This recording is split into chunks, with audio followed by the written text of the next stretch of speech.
Hope everybody's doing well. Said it's definitely different. Having to do all these different type of meetings and stuff like this, and socialize in a virtual way. But I think it's for the betterment. I think it's something different. I think we're all adapting well. I'm Coach Twig. Um, I've been at Randolph for now, since 2003. A good long time. So go through this real quick. If you don't mind, any questions you might have, just go ahead and just jot them down on a piece of paper or something like that, or keep in your mind, whatever.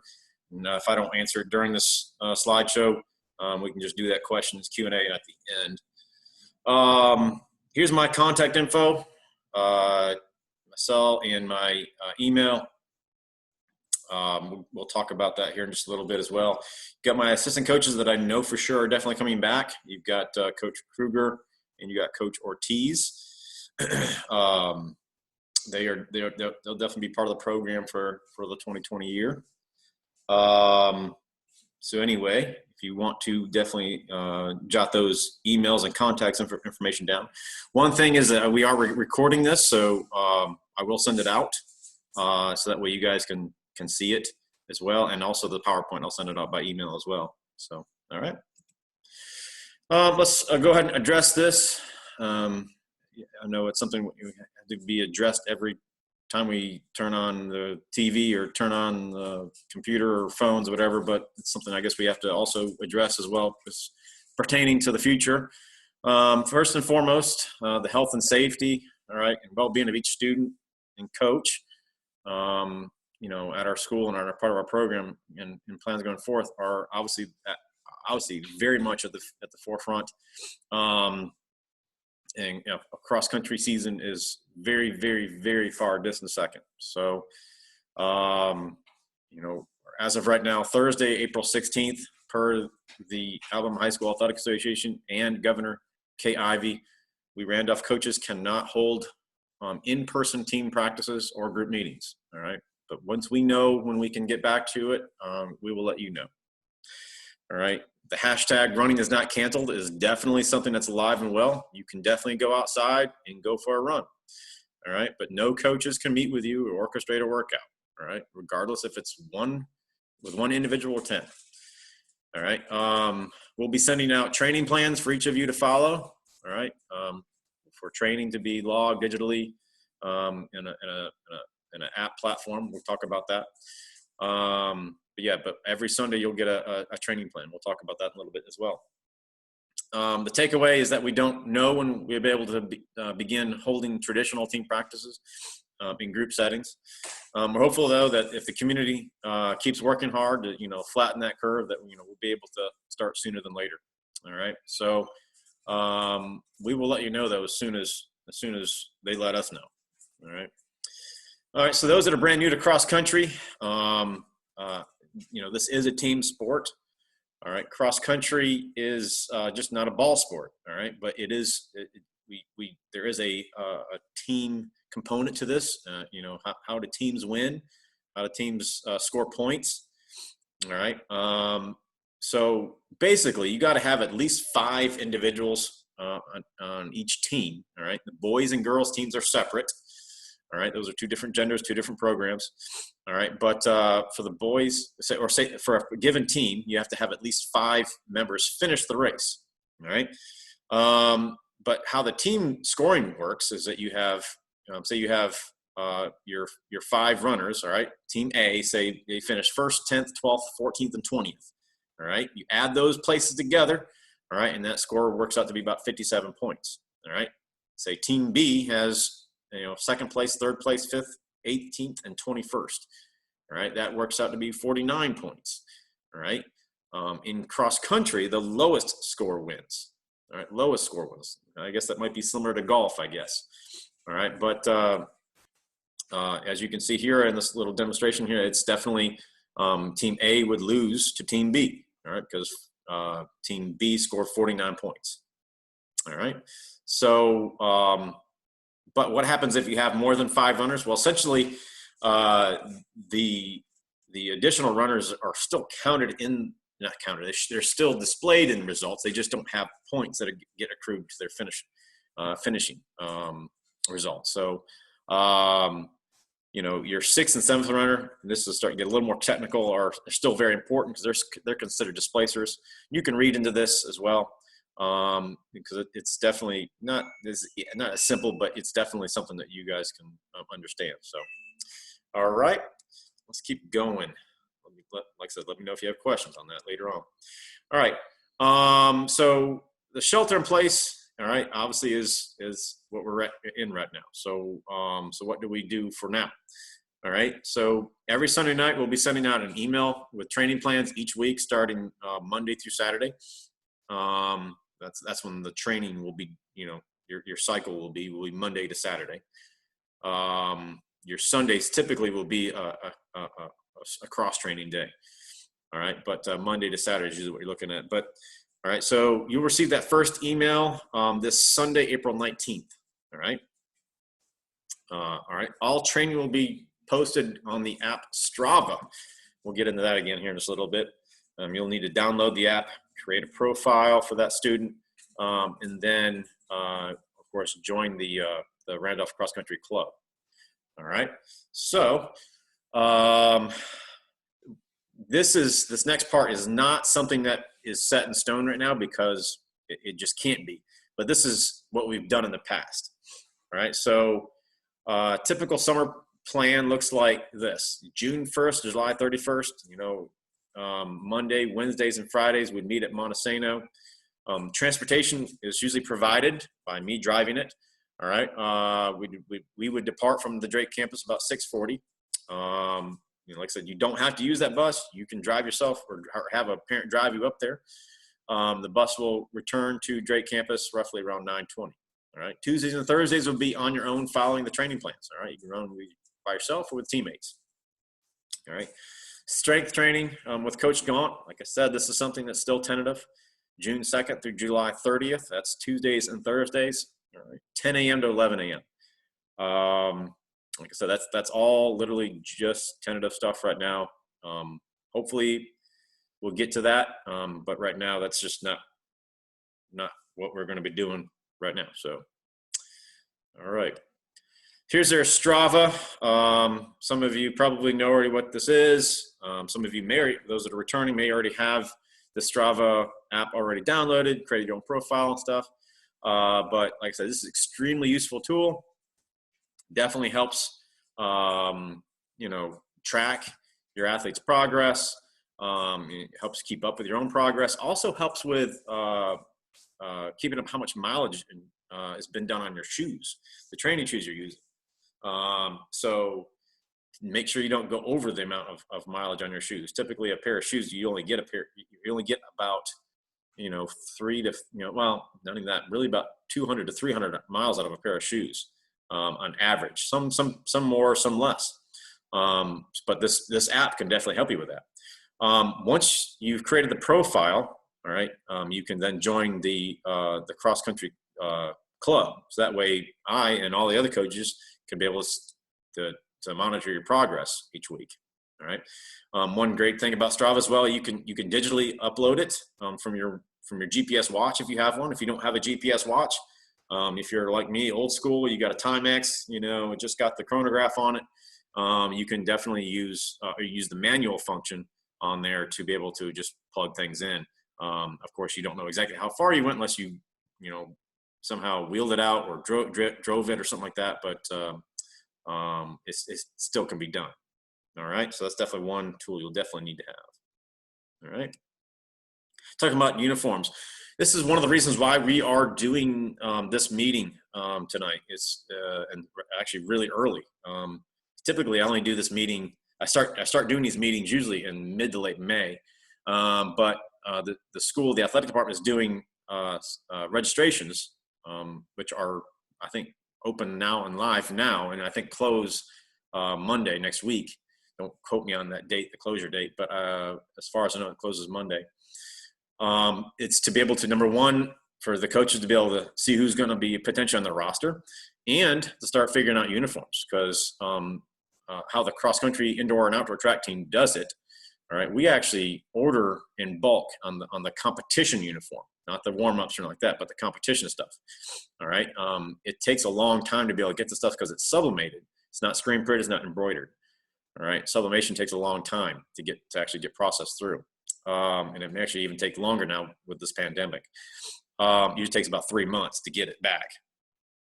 But anyway, the uniform that we're wearing this year, which actually may be the last year that we'll be wearing this one, is the uniform that was worn by the U.S. Olympic team in 2016.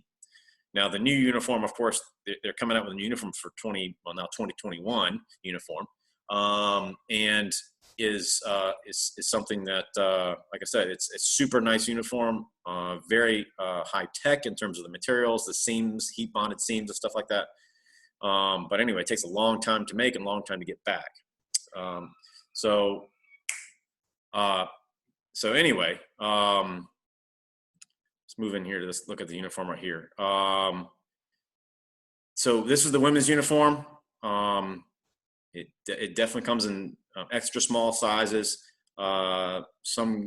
Most girls, even the really, really tiny girls, can fit in it. You might have to get some modifications done to it here and there to make it fit exactly right, but for the most part, it fits right. But yeah, that's the singlet, and that is the short for the girls. And then here's the boys. You've got your singlet and you got your shorts. Now for the boys, there is the option. It's not in the screen here, but there is an option for the compression tight short. All right, it basically come down to just above the knee, but it is compression short. All right, we're not saying you can't do it, but we are trying to move the needle in terms of not having both pieces being worn at the same time, meaning having the compression short on underneath of the race day short or the split leg short there. All right, to me, it's just way too much clothes to be able to allow the hips to be able to function to the best of their ability. All right.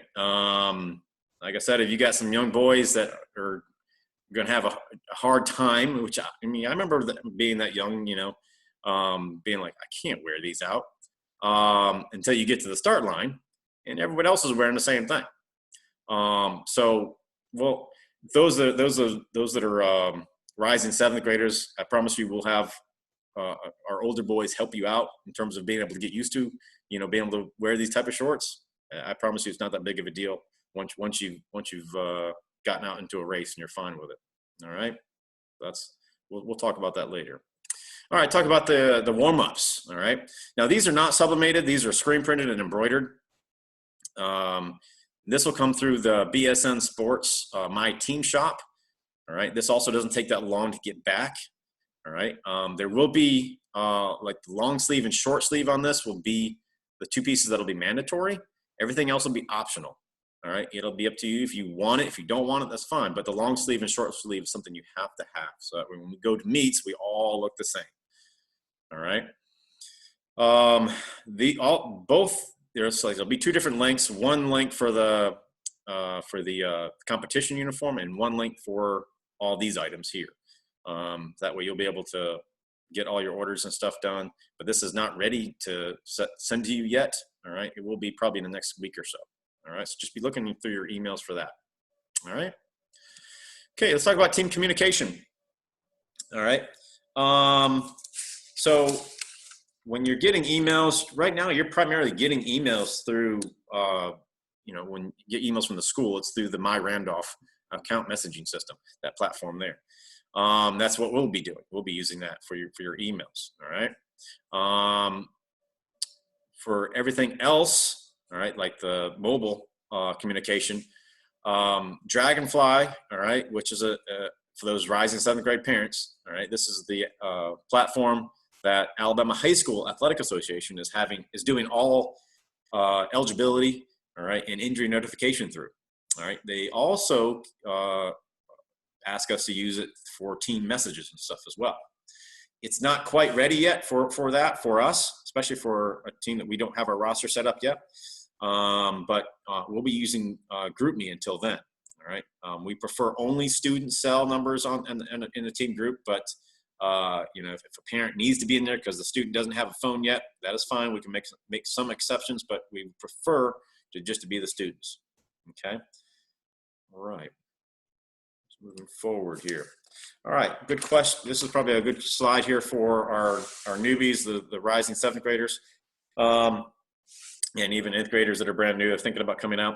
All right, so if you're brand new if you're a brand new seventh and eighth grader, it's a good bet you will be primarily racing the junior high races, which are usually grades 7 through 9.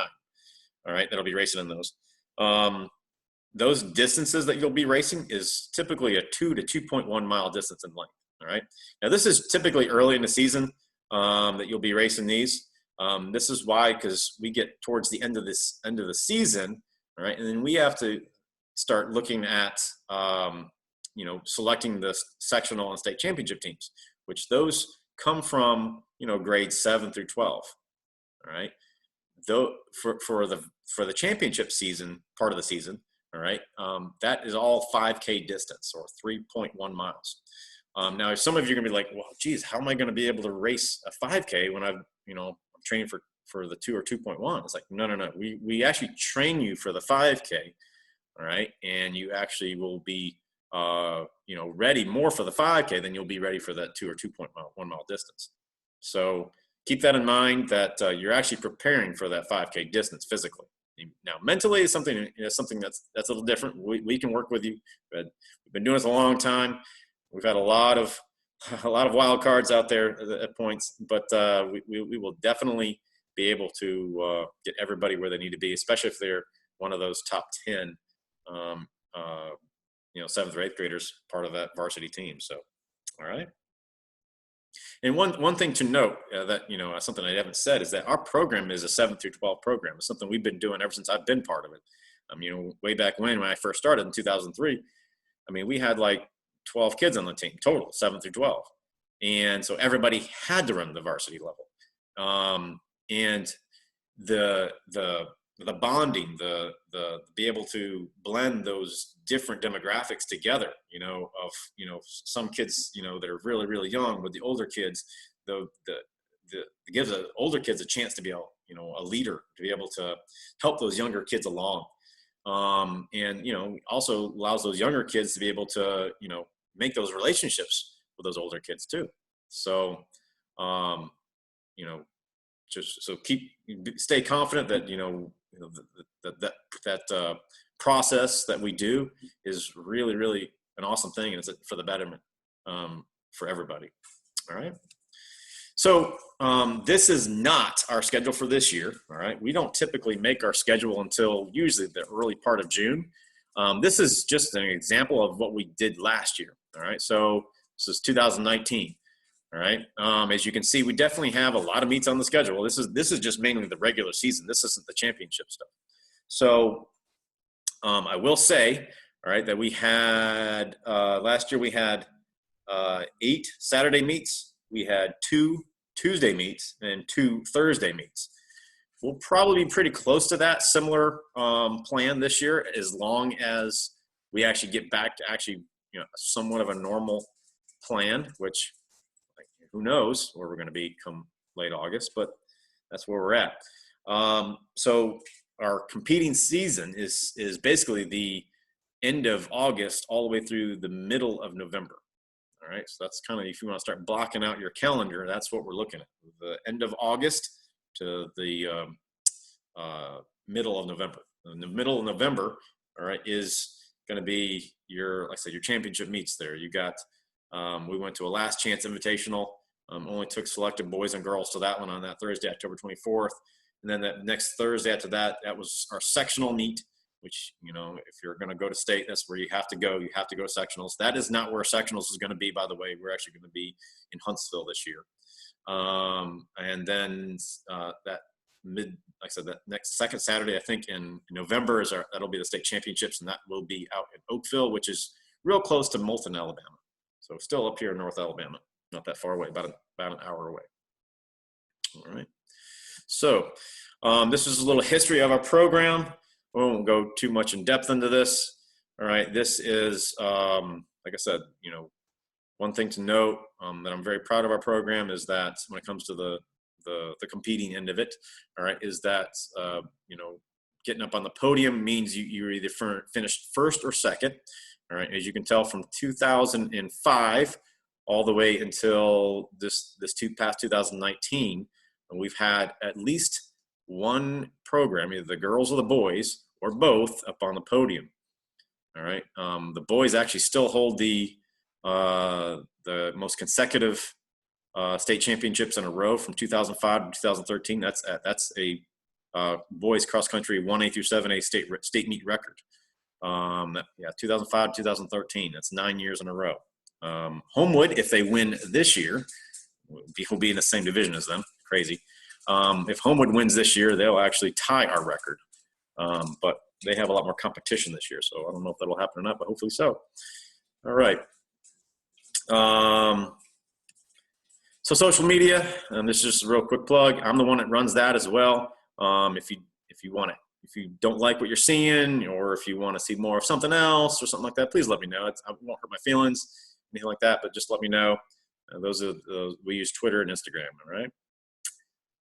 Okay. Let's talk about our my coaching philosophy. All right. You know, this is something generic, but it's not too intricate here. You got the base training phase, you got your build-up phase, you got your peaking phase.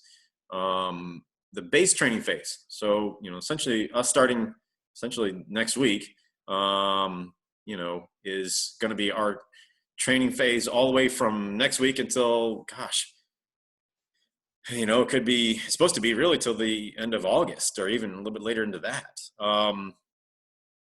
So it's a long training phase, base training phase, but I see it as a blessing because it gives us a lot of time to be able to, you know, get fit, to really, you know, not rush anything, you know, and obviously I think will help with any type of injury prevention, while, you know, make it so that, you know, kids are truly fit enough to be able to start jumping into real workouts and stuff, especially starting to get into the build-up phase. You start getting into the, you know, the tempo runs, the real long runs, the long intervals and stuff like that, you know. And then, you know, we start getting that yellow tip of the pyramid really indicates essentially the time period that's right after fall break. We come back after fall break and it's, you know, we got the reps, you know, we got less mileage. There's a lot more sharpening of the tools. All right. So that is really, in a nutshell, my philosophy. I mean, I definitely do adhere to the ideology that there is, you know, no one right way to be able to train distance runners. There's multiple different ways of doing it. This is just, you know, my way, and, you know, and this has evolved over the years as well. So this is not just this will probably evolve again, especially with this pandemic. So, all right. So one of the reasons why we're having this meeting is definitely to obviously advertise cross country. You know, hope that everybody wants to come back for cross country that are returning, because I'm also politicking to you as well. Just because you did it last year doesn't mean you're going to do it this year. All right. But, you know, I did put a challenge out to my or to our indoor-outdoor track and field team this afternoon. We had a little team Zoom meeting this afternoon. I said, hey, you know, I challenge all you, every single one of you knows at least one person, all right, that, you know, is in your friend group that might be interested in coming out for cross country. That's how I got started. I got started my freshman year of high school. My buddies were already doing it. They did it their 8th grade year. They're like, come out and try it. I'm like, okay, I'll try. And I loved it. And I was going on 25 years ago now. So, so anyway, if you know a friend or whatever, I mean, absolutely, we'll take it. We'll take them. We love to, you know, help our family grow. So anyway, make sure you fill out your Randolph Athletic Sports registration surveys today, or, you know, really soon. And obviously, hopefully you choose cross country. You may not, that's fine. But, you know, we really love all of our students to be student athletes. All right. Whether they do cross country, whether they do football, whether they do, you know, other sports, whether they come out, do indoor track, or they do outdoor track in the spring, you know, or soccer or stuff like that. We really encourage our students at Randolph to be much more, you know, faceted than just being a student. All right. And, but we obviously have a little bit of bias. So anyway. So if you are brand new, and that's not just I'm not really talking to the returners. I'm building up my own roster spreadsheet, and sometimes I just kind of I want to know before that survey closes. I want to know who's really thinking about it. Even if you're just thinking about it, send me an email. And just let me know. So that's my email address. My email address is different than everybody else at Randolph. Mine was created before they decided to go with the policy of making it the first letter and full last name. And they just decided to let me keep my twig at randolphschool.net. So anyway, twig at randolphschool.net. I should get it, and we'll go from there. All right. Okay, guys. Any questions? You can unmute yourself and let me know what you have. Love to hear what you got to say. If you have any videos, any questions, I should say. I'm just trying to turn off the video.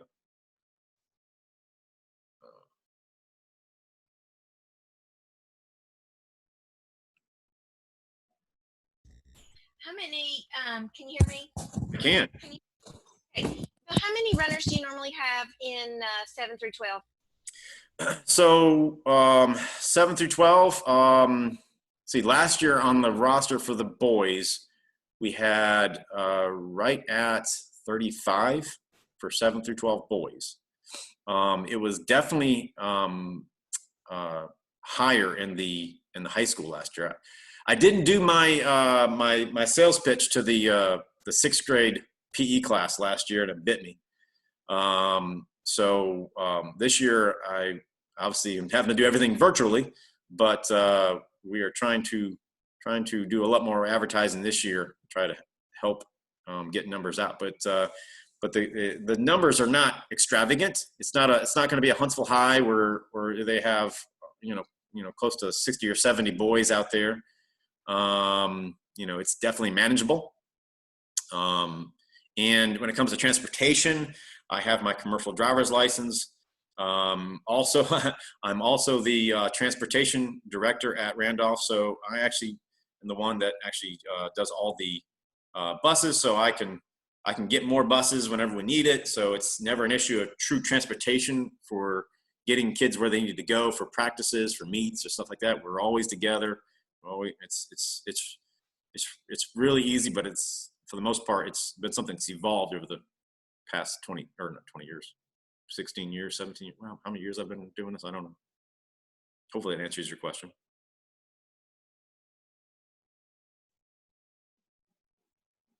One thing I just forgot to note that junior high races, all right, those junior high races. Coach Twig, this is Bentley Hess. Hey. Hatton is going to be in 7th grade next year. Okay. And she is very timid about trying to run long distance in a sprint fashion because she is most definitely a sprinter in short distances. But how many girls did you have in the younger grades last year? Last year was a little bit bigger than the boys. We had in 7th and 8th grade, we had at least, I think we had at least 10 or 11 7th and 8th graders. Okay. And what would be a typical minute per mile for that age? Are you talking about for racing, or are you talking about for just an easy run? Really both. Okay. Well, of course it's each person is going to be a little different. But someone who's going to be more competitive on the end of, being able to race at a higher level. And here's the thing, middle school girls, especially if you go to, a state meet, going to have a small, the smaller schools. The middle school girls typically are going to be predominantly making up that varsity team. That the middle school girls are, they're light, they're flexible, they're a lot of times fearless, and they just get out there and they just go. And that's been no different from us. If you see that picture that that's on the page right now, let's see how many middle school girls are in that picture. 1, 2, 3, 4. Let's see, 4 middle school girls were on that state championship team right there. So so yeah, I mean, it's something that, you know, I would tell her, don't worry about it. I would just tell her to go out there, you know, don't be shy in terms of, you know, going up there with the older girls, you know, and just try your best. And that's all you can do, because, you know, in the sport of in distance running, it's all about, you know, there's no, you know, failing grade or anything like that. It's all about, you know, everything you can do. If you're trying your best, there's nothing anybody else can say about that. You just tried your best. So I don't know if I can really answer your question in terms of, you know, what would be, you know, appropriate for her. You know, I mean, Emma Hudson, as a middle schooler, her PR was right at 20 minutes for 5K. So that's right at 6. Oh, that's good. Okay. Yeah. I think she was an 8th grader that year. And she was our second runner that year at state. You know, I think so. 20 flat, I think, is 6:30 pace per mile, I think. I may not be doing the math wrong. I'm not. Okay. Awesome. Well, that's good to know. Thank you. Sure. But one thing I do want to note, you know, all these invitations that we go to, the regular season meets, the junior high races, all right, are always usually the same day, same place, same venue as the varsity meets. Okay, so they may race in a different race, but they'll be at the same place.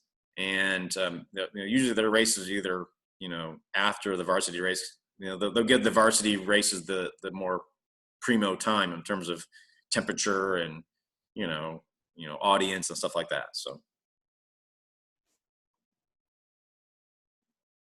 all right. Any more questions? Hopefully this has helped. You know, if you guys have any more questions, feel free to shoot me an email. Like I said, anyone who's new, even if you're just interested, you're not committing, you're just interested. Please shoot me an email. That way I know you're kind of on the radar. We can talk about it and stuff like that a little bit more in depth. But shoot me an email. We'll go from there. Okay. All right. All right. Well, guys, thank you very much. Thank you. Have a good evening. You too. I'll see you guys. All right. Bye-bye. Thanks so much. No problem.